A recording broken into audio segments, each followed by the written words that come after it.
കടക്കണിയിൽ മുങ്ങി ശ്വാസം മുട്ടുന്ന KSRTCയെ പൂർണ്ണമായും കുഴിച്ചു മൂടാനാണോ കോൺഗ്രസിന്റെ ഈ പുറപ്പാട്? കർണാടകയിൽ കാട്ടിക്കൂട്ടിയ അതേ വിഡിത്തം കേരളത്തിലും ആവർത്തിക്കാൻ തുനിയുന്നവർ സംസ്ഥാനത്തിന്റെ സാമ്പത്തിക യാഥാർത്ഥ്യങ്ങളെ കണ്ടില്ലെന്ന് നടിക്കുകയാണ്. വെറും വോട്ട് ബാങ്ക് ലക്ഷ്യമിട്ട് നടത്തിയ ഈ പ്രഖ്യാപനം കേരളത്തിന് താങ്ങാവുന്നതിലും അപ്പുറമാണ്. നിലവിൽ ശമ്പളം നൽകാൻ പോലും ഗതിയില്ലാതെ ഓരോ മാസവും സർക്കാരിന്റെ ഔദാര്യത്തിനായി കൈനീട്ടുന്ന സ്ഥാപനമാണ് KSRTC. പ്രതിമാസം 80 കോടി രൂപ ശമ്പളത്തിന് മാത്രം കണ്ടെത്താൻ കഷ്ടപ്പെടുന്ന ഒരു കോർപ്പറേഷന്റെ തലയിൽ മാസം 60 കോടിയുടെ അധിക ബാധ്യത കൂടി കെട്ടിവെക്കുന്നത് ക്രിമിനൽ കുറ്റമല്ലേ? ദിവസേനയുള്ള KSRTC യാത്രക്കാരുടെ എണ്ണം ഏകദേശം 23.5 ലക്ഷം വരും. അതിൽ സ്ത്രീകളാണ് 55 മുതൽ 60% വരുന്നത്. പ്രതീക്ഷിക്കുന്ന അധിക ബാധ്യത മാസം 60 കോടി രൂപയാണ്. ഈ ഭീമമായ തുക എവിടെ നിന്ന് കണ്ടെത്തും? സാധാരണക്കാരന്റെ പോക്കറ്റിൽ നിന്ന് നികുതി പണമായി പിഴിഞ്ഞെടുക്കാനാണോ സർക്കാരിന്റെ പരിപാടി? കർണാടകയിലെ ശക്തി സ്കീം കണ്ട് ആവേശഭരിതരാകുന്നവർ അവിടുത്തെ KSRTCയുടെ ദയനീയ അവസ്ഥ കൂടി കാണണം. വർഷം 4000 കോടി രൂപയാണ് അവിടെ പദ്ധതിക്കായി തുളയ്ക്കുന്നത്.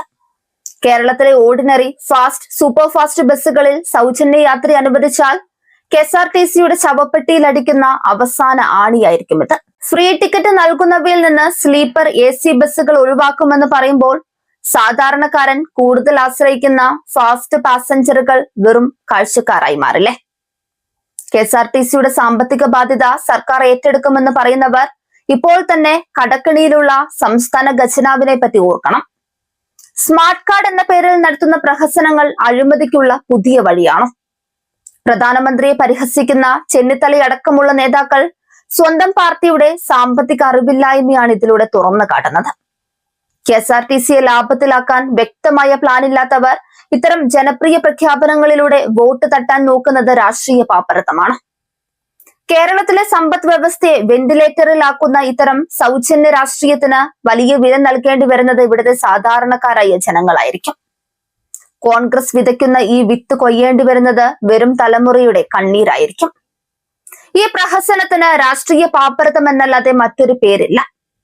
അധികാരത്തിലേറാൻ വേണ്ടി ഒരു നാടിനെ മൊത്തം പണയം വെക്കുന്ന ഇത്തരം സൗജന്യ വിഷം വിളമ്പുന്ന കോൺഗ്രസ് കേരളത്തിന്റെ ഭാവി വെച്ച് പന്താടുകയാണ്.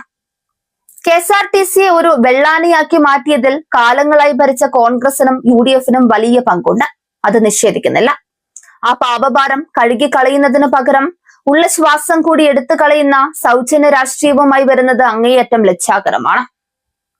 കർണാടകയിൽ കണ്ടതുപോലെ ബസ്സുകൾ കട്ടപ്പുറത്താക്കാനും ശമ്പളം കിട്ടാതെ ജീവനക്കാർ ആത്മഹത്യ ചെയ്യാനുമാണോ കോൺഗ്രസ് ലക്ഷ്യമിടുന്നത്? വോട്ട് കിട്ടാൻ വേണ്ടി നാടിനെ ചുട്ടരിക്കാൻ പോലും ഇവർ മടിക്കില്ല എന്നതിന്റെ തെളിവാണ് ഈ പ്രഖ്യാപനം. കേരളം നേരിടുന്ന ഗുരുതരമായ കടബാധ്യതകൾക്കിടയിൽ പ്രായോഗികമല്ലാത്ത ഇത്തരം വാഗ്ദാനങ്ങൾ നൽകുന്നത് ജനങ്ങളെ വിഡ്ഢികളാക്കലാണ്.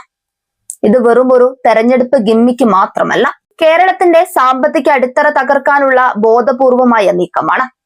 ക്രിയാത്മകമായ നിർദ്ദേശങ്ങളോ വികസന കാഴ്ചപ്പാടോ ഇല്ലാത്ത ഒരു പ്രതിപക്ഷം ജനപ്രിയ പ്രഖ്യാപനങ്ങളുടെ പുറകെ പോയി സംസ്ഥാനത്തെ പാപ്പരാക്കാൻ നോക്കുന്നത് വെറും തലമുറയോട് ചെയ്യുന്ന വഞ്ചനയാണ്.